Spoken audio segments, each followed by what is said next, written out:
So this is about creating access to robotics in South Africa, where I've picked up some domain knowledge. And just interrupt me, please, because I'm going to go fast, and I don't want this to be all about me. I do want interaction, but let's just get going. And okay, so I did write an academic paper while I was at UJ about the robotics and how we went about it and what some of the outcomes were. But this is more like personal observations than the academic treat. So basically, I have to thank Mark Shuttleworth Foundation, University of Johannesburg, South African Institute of Electrical Engineers, Paramount Group, Ichikovitz Foundation for all the help that, because you can't do this sort of thing on your own. Okay, that's just a title slide. So to understand the future and the present, we have to look at the past. So in 2000, Coach Michael, that's me, returned to South Africa with this idea of doing robotics with youth. Unfortunately, I never really, the correct way to do this is you become a billionaire and then you do fun stuff and you go help kids or what else. Anyway, I never really had any money, but I decided to do something anyway. So I tried doing robotics at the private schools.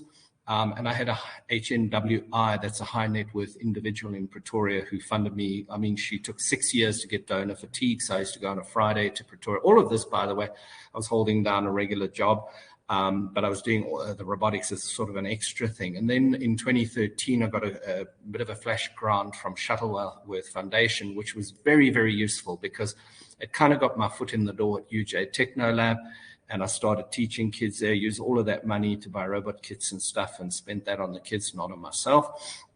And that was my sort of foot in the door at University of Johannesburg Techno Lab. So from 2015, 2016, 2017, I was giving robotics classes at the Techno Lab on Saturday mornings. But what I discovered is, if the mountain won't come to Mohammed needs to go to the mountain. So I went to Alexander High School in a little township, which if, overseas, you would think of it as maybe a shanty town, or in South Africa, we call it a squatter camp, which is a very inelegant description. Rio favelas, very, very poor people. School was in pretty bad shape. They did spend a bit of money and put in some smart boards and stuff there. They gave the kids all tablets. They were stolen or broken within 6 months. They were down to like 50% of the kids had tablets. Then at that time, I got another 200,000 Rand plus another 100,000 Rand. I put 1,000 Rand. That's supposed to be 100,000 Rand in funding from the South African Institute of Electrical Engineers. I'm just looking to see if there's anybody from SAIE on this call, because I did invite a friend of mine, being very supportive. Then most significantly, 2015, 2016, 2017 was AFRICABOT competition. So I've always believed in the competition. There's a marvelous movie called Spare Parts with George Lopez. He's like that sitcom. He's an American kind of television movie star. He was in that movie called Spare Parts. An amazing movie. I always try to get all my students to watch that movie, try and get them inspired, because these were kids from like Hispanic kind of a background in a poorer section of American society, and they did amazing things, but I don't want to talk about that too much. And then unfortunately in 2018, my program ran into a bit of trouble at University of Johannesburg. I don't want to go too deeply into that, but you're welcome to, because I want to go through this thing quite quickly and then get to like a Q&A session. So here I thought, like, if I was to do anything with you guys and ladies today, would be really just to show you one video, which is, I guess, my proudest accomplishment, and that was the AFRICABOT competition in 2017. So now I'm probably going to look like a bit of a nana, because I'm going to try and get that video going again. So I had it going a minute ago. So share an external video, and the URL has disappeared. So I'm going to put it in there and share it, and then maybe, hopefully, there's just a musical accomplishment, so if the music annoys you, turn it down a little bit. But yeah, and then Jason, if you can just tell me, are you guys watching the videos of breaking up? Is it okay? No, it's perfect. Perfect. Okay. Yeah, so if you can also hear me, what we're watching here, this was held at Swartkops Raceway. It was sort of piggybacked on the Shell Eco Marathon. Now, I know Shell is a bit of a dirty word because they do fracking and they ruin the seas and wreck everything, but they have a Shell Eco Marathon, and I managed to keep costs down because I managed to really do a lot of what I did on a very, very small budget, like almost no money, although I did spend significant money. But what you'll see here, this little challenge, it's a little microcontroller-based robot. And the challenge was to make the robot go from the beginning of the maze to the end of the maze and pick up an actual token on the way. And you know, this is like a poor man's version of space flight, where perhaps you take a rocket off from Earth, you fly to the moon, you pick up some supplies, and then you head on your way to Mars or something. But that was the thinking behind this competition. You'll see there's wonderful diversity there. My township youths were there. There were rich, privileged kids from South African private schools. And yeah, it was an absolute blast. I believe I was making a huge difference. And then unfortunately, it all fell apart. That's a different story. That's probably an entire presentation in itself. But this competition ran for 3 years. The kids got beautiful, wonderful trophies. We did marketing, branding. It was jointly sort of done by the University of Johannesburg and the South African Institute of Electrical Engineers.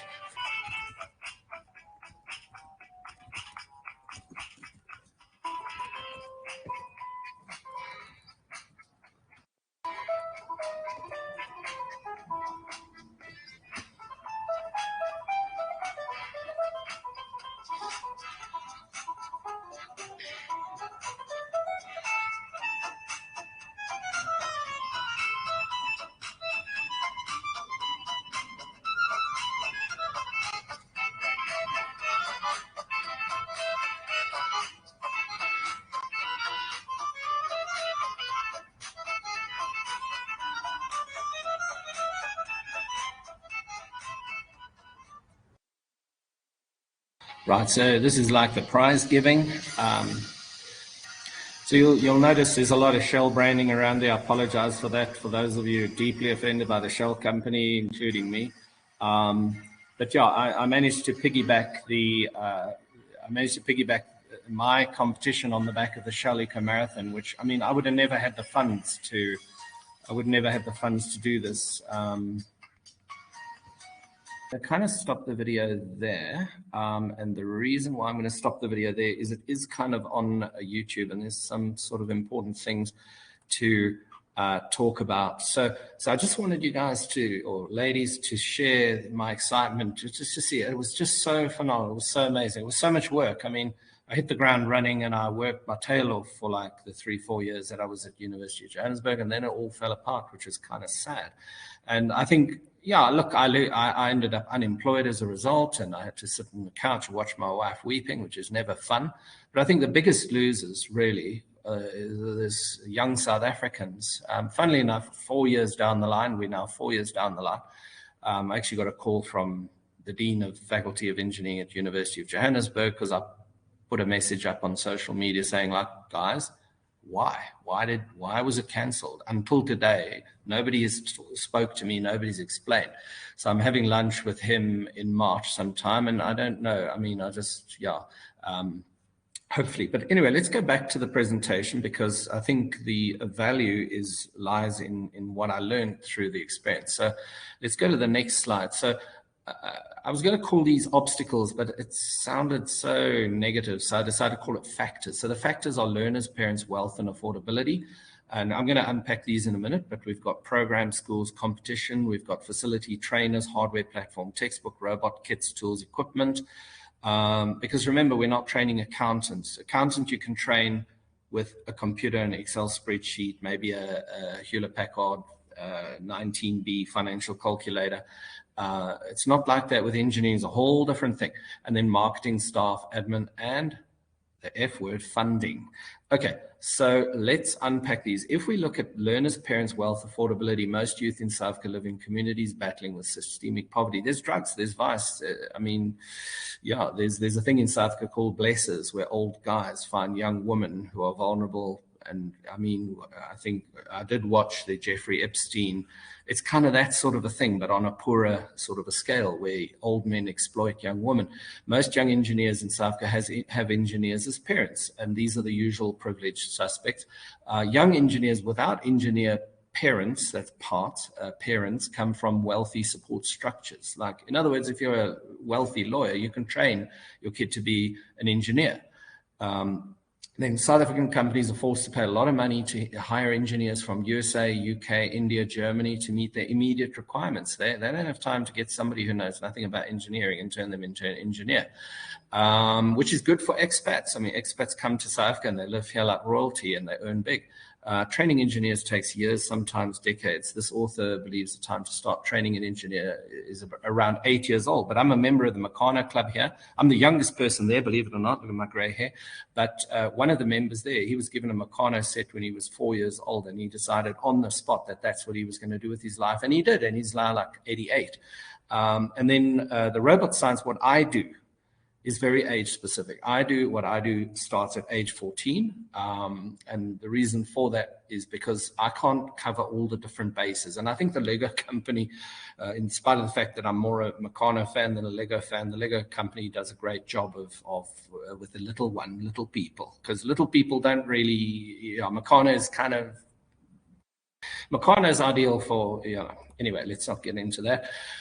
Okay, so more factors is the program. The school is a competition. So success requires a comprehensive robotics program. I believe that around about now, or at the time when I left UJ, I had a better program and better everything. And if I'd arrived at UJ with what I left there with, probably things would have gone better for me. But actually, I mean, where does all of this come from? It takes hundreds of hours. I mean, anyway, so a private school teacher once said to me, because I was trying to convince her to put my program into a private school that she was at, and she said, look, Mike, you know what, this is impossible, because there's actually only 20 teaching weeks in an academic year. And we had a whole discussion around that, and it helped me to understand that they have to teach all the basic stuff in just 20 teaching weeks, because there's holidays and there's this, that, and everything else, study breaks. And then the SA school system, for those of you who are South African or been here, you will know that our schools are a complete disaster. And in between being a disaster, some folks locally think that burning schools down is a good way to get a point across to the politicians, because obviously the politicians, I'm not even going to get there.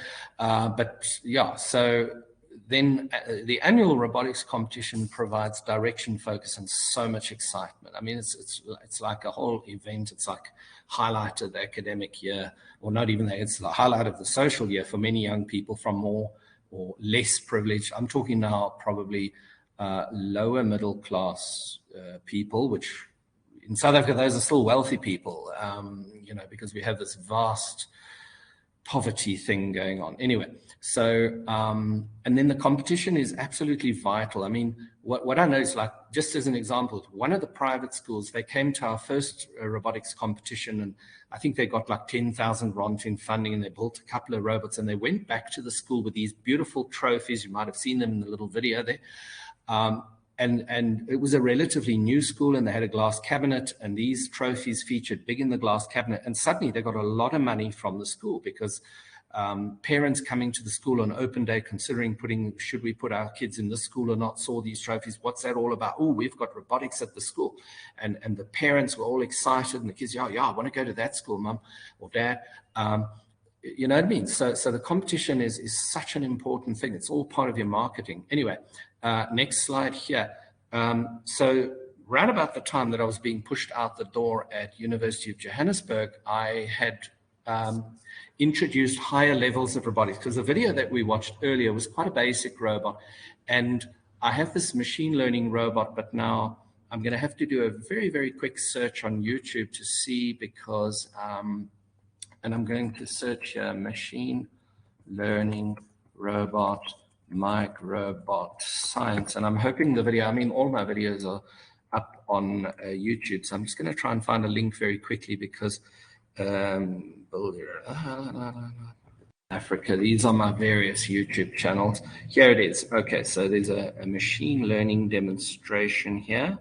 And there's a 15-minute long version, and there's a 1-minute long version. So I'm going to just quickly grab the URL for the 1-minute long version, copy that, and go here and come back here. I apologize for all this fumbling. I'm probably better with Zoom, but I need to learn this tool because it looks pretty handy and dandy. Okay. Right, then, I can talk about... needs to be able to go from the beginning of the maze to the end of the maze. It also Okay, needs to hopefully this create video is optimized running nicely and you path. can all see it. So Send me a effectively, message the if you robot can't. will run through the maze twice. The first run is a learning run. The second run is demonstrating a optimized solution. So what we're going to do now is we're going to watch the robot perform a learning run. What you will notice is the robot always turns left first. If it can't turn left, it drives straight. If it can't drive straight, it turns right. That is called the left hand on the maze wall algorithm.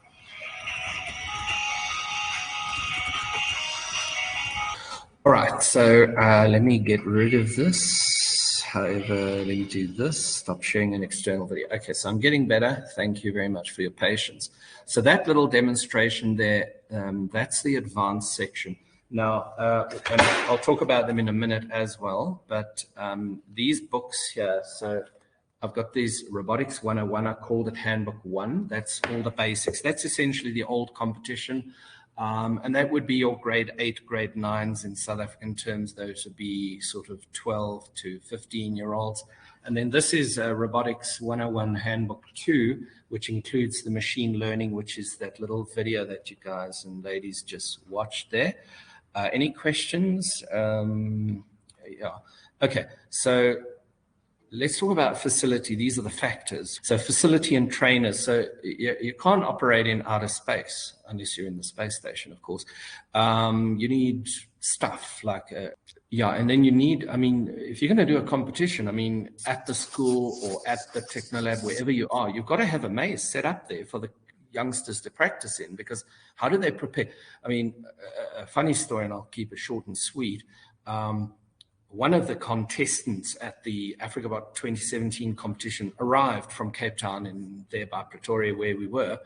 And he hadn't built his robot yet. And he was like, oh, well, I'm here to build my robot and enter the competition. I was like, what? Anyway, I took one of my undergrad engineering students and sat him with the guy, but his girlfriend was very unimpressed and very angry. So the thing is, there's a lot of preparation. You should arrive on the day ready to put your robot on the table and solve the maze challenge. But yeah, that's probably an entire presentation of its own. So let's have a quick look at the hardware and the platform and the textbooks. This is the actual robot here, which you'll notice this is already quite different to the robots that, because this one was in development around about the time I was being pushed out the door at University of Johannesburg, which is a terrible shame because, and then this is the textbook. These are just, you can see some of the pages there. So there's stuff like basic science, like series parallel circuits and there's basic electronics. I mean, you know, I have to teach, I mean, they literally build this robot. This is a circuit board, so they don't get the robot. I mean, I think my robot's the only robot in the world that you actually build yourself, because every other robot comes off a production line in China where they belt them out in the millions, but they're already built. You just program it. So it's no different to the Lego robot. I want people building electronics. What's a transistor? What is a resistor? What's a capacitor? What do these things do?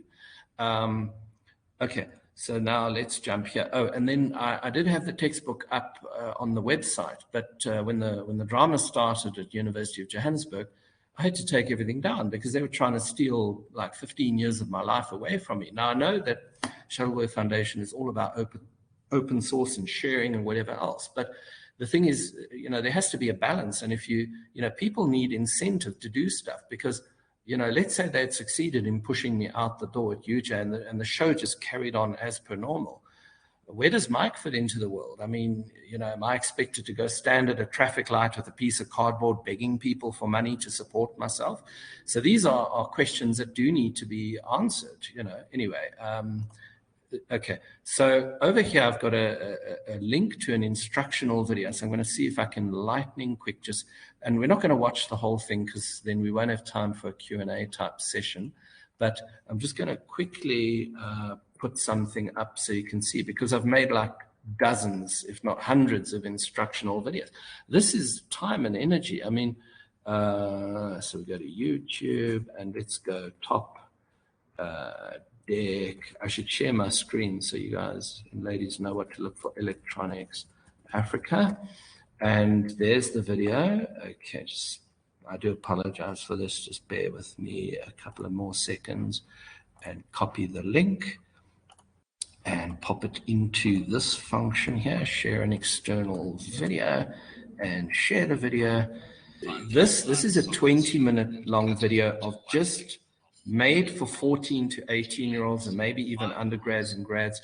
And it literally shows you part by part how to actually turn this blank circuit board, turn this into the actual little robot. Okay, so we're not going to sit here for a long time watching this video. I'm just going to drag it along here until there's a nice, okay, let's just have a look. You see there. It explains the different parts, what they do. Ah, there's a nice thing. That's like a cutaway section of the robot. This is just before you plug in the microchip, you just need to run some tests on the board. So the thing with electronics is if you make mistakes, the stuff burns out. The magic white smoke escapes from the little chips and the parts, as the engineers joke among themselves. Okay, so that's the video there, and that's the finished thing there. So let's actually stop the video and go back to the presentation. So that's the instructional video. Then, oh, this is interesting. So this is just a list of some of the stuff that in a perfect world, instead of doing endless admin and running around, whatever, I could actually have a room full of young people who are keen, who want to learn stuff. I can teach them basic electronics, practical soldering skill, electronics prototyping, PCB layout and design, microcontrol, electronics binary, analog to digital conversion, mechatronics, machine learning, industrial automation, electronics manufacturing, industrial design, CAD, 3D printing, green energy, how to wire it all up, how it works, solar power, security systems, electronics fault finding and troubleshooting. Yeah, but instead I do a lot of admin. I use Prestick for everything. I mean, Prestick and I, yeah, I'll be buried in a Prestick coffin. One of the ways that I was hoping to maybe raise fund, I noticed that the prices of turntables has kind of gone through the roof. So I went to the company junk pile. I started building turntables from parts of vehicles that we manufacture and all sorts of things. And then if any of you know, like if you remember records and record playing, there's a thing called tracking force, which is how hard the needle presses down on the record. So I put a ball of Prestick on top of the stylus and it's playing the record just to adjust the weight a little bit experimentally before I set it up permanently. So Prestick's brilliant stuff. I love it. Bostik Prestick. I think in Britain it's called Blue Tack. Or something, it's like a blue color, but I've never had the privilege of having any of that. Okay, so let's just see what's next here so I don't get sidetracked too much. So that's the robotics kit. Now, again, that's not a cheap thing. I mean, I had one parent, a beautiful lady, she said, Michael, I can buy an iPad for what your robot kit costs.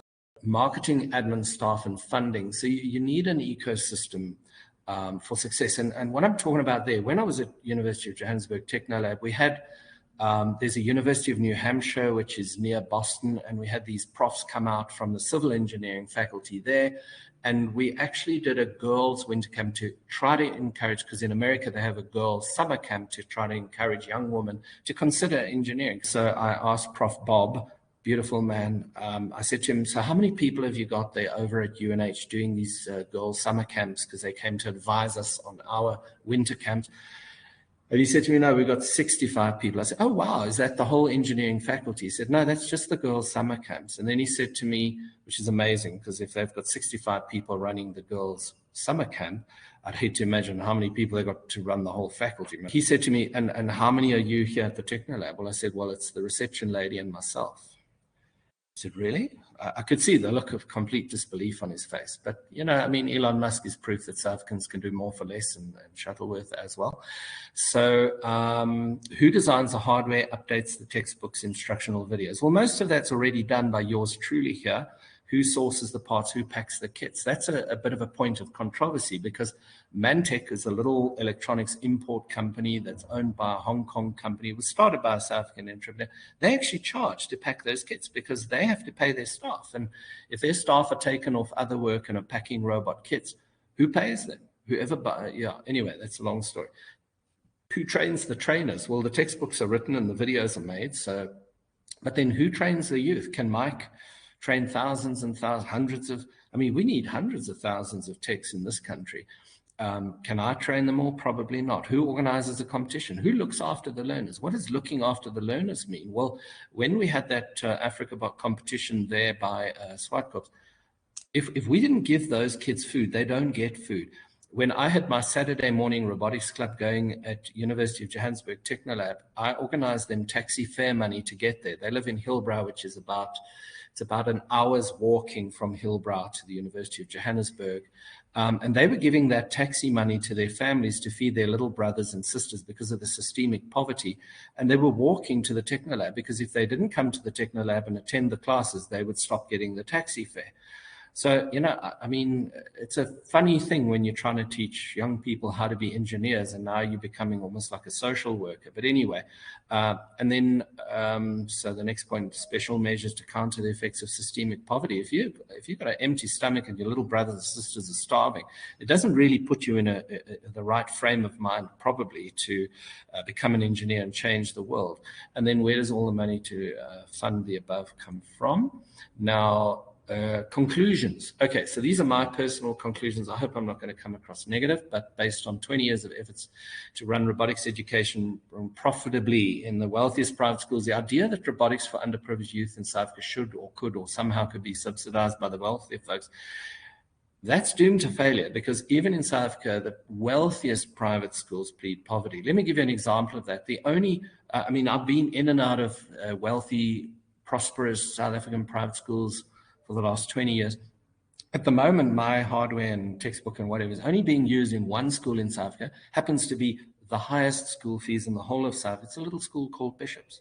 And the science teacher there that's doing this thing, I'm doing everything I can to help her. She's a marvelous, wonderful human being. She told me there's no money to pay for anything. So, you know, I'm doing free Zoom calls to try and help and support them. So the robot science training, being essentially a combination of practical, technical, more abstract engineering skills, offers tremendous benefits, probably for the very people who actually can't really, they can't afford it. In other words, I'm talking about, you know, a lot of what I do might be more blue collar than white collar. So engineers tend to be divided, especially in the company where I work now. I've made parts for, I can't obviously talk too much about some of the things that I do here, but I mean, I've got machines and I make parts for departments. But yeah, the engineers seem to be divided into more the techs, which are probably lower, less educated people. And then there's the engineers proper who have real, genuine engineering degrees. And these people are locally trained, sourced. But there's also people who work here from all over the world, very, very, I mean, yeah, people with decades of experience. We make a little aircraft a little reconnaissance aircraft north of Pretoria. You don't make an aircraft because you don't know what you're doing. So due to the funding constraints, UJ having withdrawn support, the robot science program was essentially parked in 2018. I was very fortunate to come across to Paramount. I was offered a position here involved with training and doing. And so I'd love to find you know, enough funding to relaunch a competition. I think that if we were to do a, yeah, no, I agree. The universities are normally a century late, out of sync. But anyway, okay, so let's go to the next slide here. What have we got? We do have a drone flying program where they invested a lot of money. I mean, they bought drones galore and iPads but they want to turn over large numbers of young people at low cost. I'm a little bit involved in organizing tours to our aircraft plant, which is an amazing experience. It is so inspiring for young people to see all these huge machines cutting out pieces of aluminium into aircraft parts. It's truly amazing. And I'm also a little bit involved in our university undergrad and postgrad development programs. Okay, and then, so that's some youth visiting us at Paramount and flying the little drones. I attended a session with this whole process where they wanted us to so I actually and I've sort of put this at the end. Maybe I should have put it at the beginning, but I thought it would just, so if we understand why am I doing what I'm doing, there's poor quality education over here. There's a shortage of engineers. And I think of engineers more being problem solvers than engineers, because we're all engineers in some or another way. And then the difficulty of becoming an engineer, I spoke a little bit about that, the quality of local engineers. We had a bridge collapse on the M1 and kill 3 people. And funnily enough, in the weeks before that, it was a bridge under construction. So there was a whole lot of formwork there. And the traffic stopped, and I stopped before the bridge, and everybody was hooting and going mad behind me, like having road rage or whatever, and I refused to move forward. And then when the traffic pulled forward, and I went zoop under the bridge, and 3 days later, that bridge collapsed and killed 3 people. Because I'm not a civil engineer. My brother's a civil engineer. He lives in America. But when I looked at the formwork, it looked rickety to me. It didn't look right. And I said to my wife, there's a bridge on the M1, it's going to fall. And she thought I was mad, like maybe this dingbat thinks he's Nostradamus, he can predict the future. Anyway, I'm not going to talk about the Ukraine or Taiwan, but that bridge fell and it killed people. And then is an intervention even possible? And if it is possible, at what age? And everybody's doing the Lego thing in the schools, because it's just as easy as buying a box and you give it to the kid and they get on with it. I mean, this teacher at Bishop, she's very brave, and I have so much respect for her. And that's why I'm helping her. Absolutely no, I mean, I need to find income to show Paramount that what I do has value and can generate income for the company. Because this is a business, this is not a charity. But I'm not charging her a single cent, because, I mean, I think she's going through enough torture trying to figure out how to build the robot. The cost of the robotics kit, this robot kit, I mean, the rand is worth nothing. And a lot of these parts are coming in from the East. And even though they come in from the East, it's a significant amount of money. And then learner logistics. I mean, do I go to the learners? Do the learners come to me? If I bring the learners to me, how does that work? Affordability and funding. So I have talked about some of these things already. And then venue, you can't do this out of a shack. And then a sustainable annual competition. I really need prize money to put this competition on the map. And then the end, thank you for attending this session. So I think I'm going to listen out, or I'm going to have a look at any questions.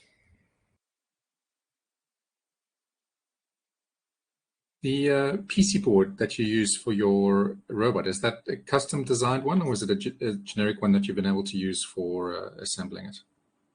Yes. Thank you for that question, Jason. So this PC board, there's a long story here. How are we doing for time? Oh, we're still fine. We've got another 5 minutes or so. 5 minutes or so. Okay. So this is an interesting story. So this PC board here, I'm going to grab another robot, which is, okay. So are you all able to see this reasonably clearly? Yeah. Yeah. Okay. Yes, sir. Okay, so this robot has a printed circuit board on the top, and then it's got a separate sort of gray plastic chassis.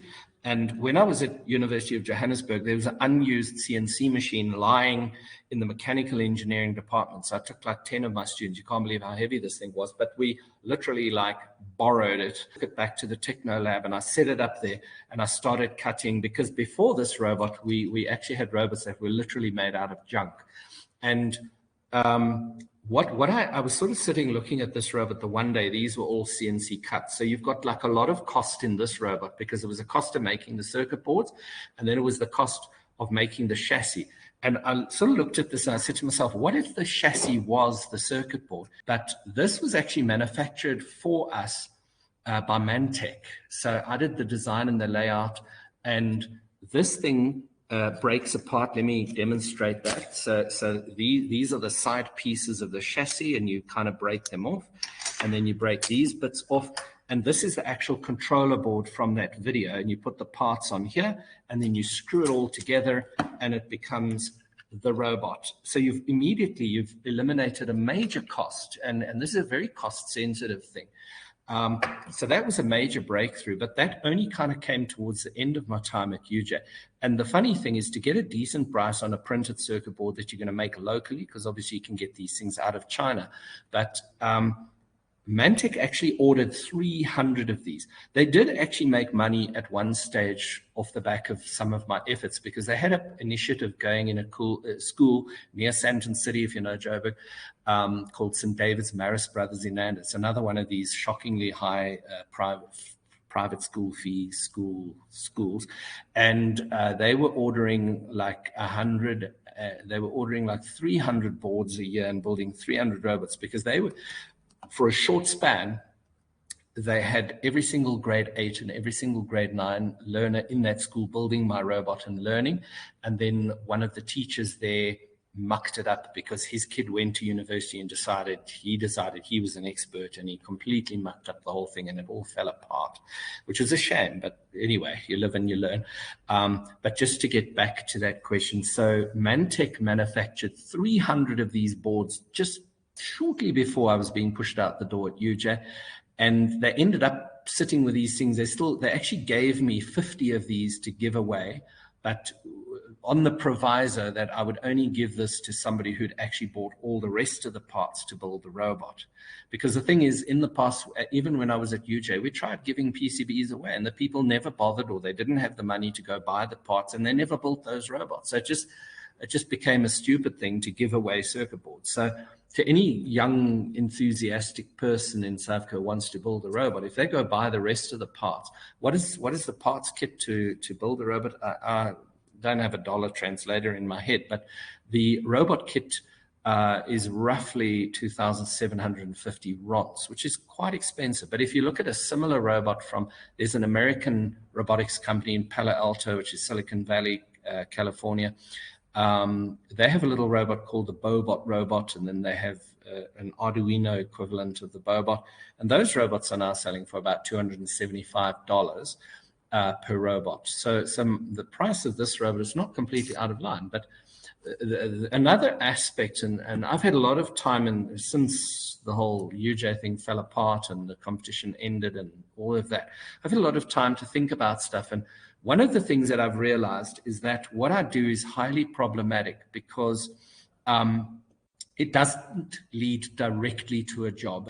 So what I've been working on now, I've got a draft copy of it here. And I mean, this is just a gray file, but this is like, I've got Robotics 101 Handbook 1, which is your complete introduction. And then I've got the Handbook 2. But I've decided to do a handbook on green energy. And it's going to involve Arduino and building little circuits and setting things up and connecting and disconnecting things. But the beauty of this plan is that when it's done, and it took me like 10 years to get, like not full time, but it took me like off and on 10 years to produce these. Hopefully it's not going to take me that long to do the Green Energy Handbook. But my feeling is that anybody who got the Green Energy Handbook, and obviously you need training as an electrician, because if you're going to start poking around inside a DB board, a distribution board in a home's mains electrical system in South Africa, we have 220 volts, 50 hertz AC volts. In America, you got like 125 volts or 110 volts, 60 hertz. If you go poking screwdrivers into these situations, you can get yourself killed. You can burn the house down. So it's quite a tricky thing. But I think if I stick to the low voltage stuff and do like a young people's green energy handbook, because I think we're running out of time to save the planet and smarten up and yeah. So maybe that would lead. I don't know. What do you guys and ladies think?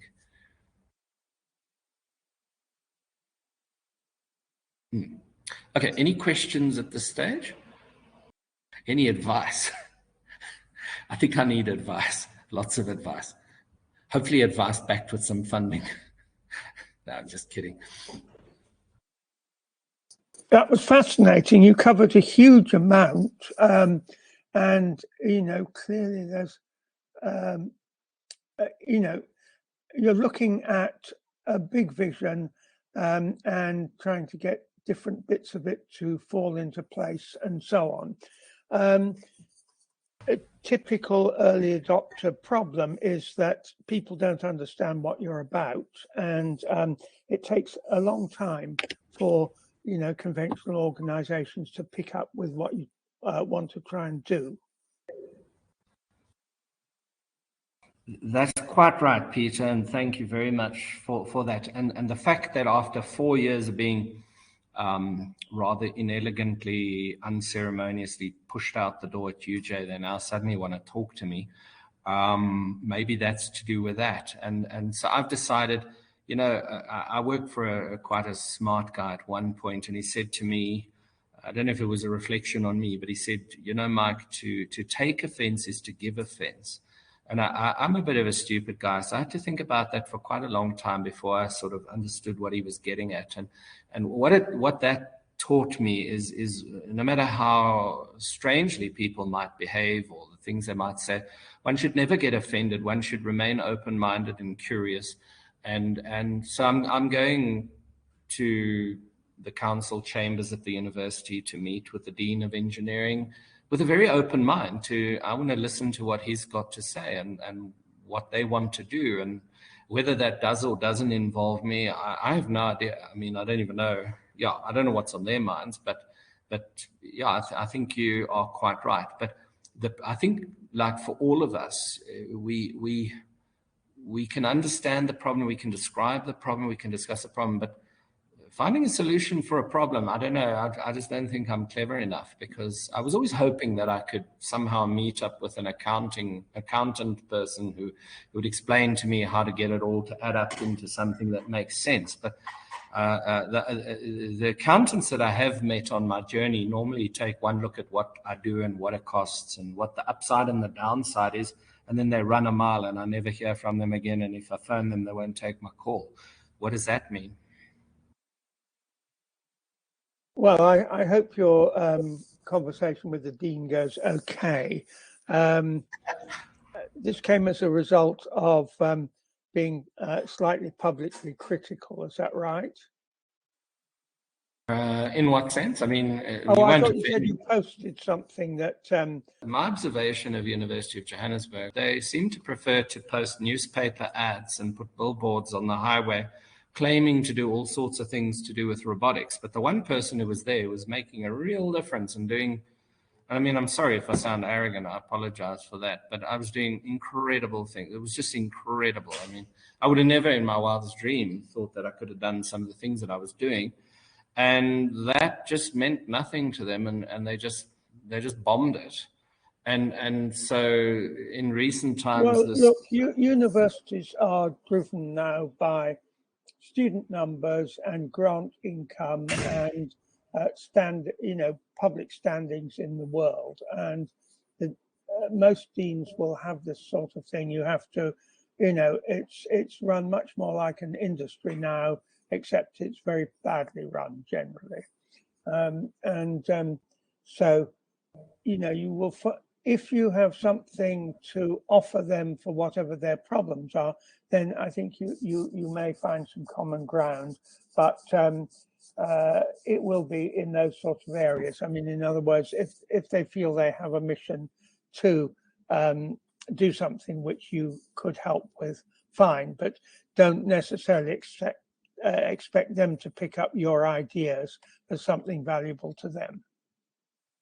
Well, look, they sort of tried to steal it, but in a very half-hearted way. Yeah. Not that I own anything. I mean, I sometimes have dealings with young people and they're like, well, I've got this brilliant idea, but I'm not able to tell you about it because if I told you about it, you'd steal it and do it to become a billionaire and forget me. And I sort of always giggle about that because I think maybe, I'm not a big believer in patents because, it's a bit like a divorce. There's two winners in a divorce, his lawyers and her lawyers. And unfortunately, when it comes to patents, I mean, one of the biggest, most prosperous companies we have in this country is actually a patent office, a bunch of lawyers. Yeah. They've got this palatial offices, and that's all they do all day is I think take a lot of money off very naive and gullible people, because no matter what you do, if the Chinese can do it cheaper, and most people rush off to China to get their things made, and they end up competing against their own product. That even it's a patented product, they're still competing against their own product, because China, whether we care to admit it or not, is a Chinese military dictatorship, and they are not about law and order and democracy and whatever else. I mean, you know, if anybody wants a prediction from me, and that is that shortly after Russia invades Ukraine, China will be invading Taiwan. That's been a long time. Mike, I'm going to have to disappear to the next session. No, I understand that, but thank you very much. Yeah, not at all. And I wish you good fortune. Okay. Thank you very much. Thank you, sir. Great. Anybody else got any questions? Okay, so it looks like we are probably mostly done. I think maybe I should conclude the session. We can take a walk. I'm going to unplug my computer to make it more mobile. We'll take a walk to what I call the analog table. This is analog in the sense that I've got some old, if you're old enough to know what I had a young person in the lab here who said to me, "What's a hi-fi?" And we all laughed so much, but let's go have a look quickly. And then we'll maybe end the session. But I thank you. I appreciate your all attending. And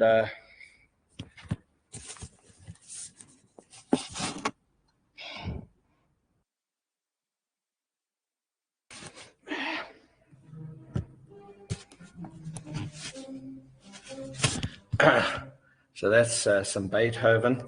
This is an old Technics. But yeah, this is my own turntable made out of junk, and this is another one. So I guess that's the end of today's session. I'd like to thank you all for attending, and let's get together soon.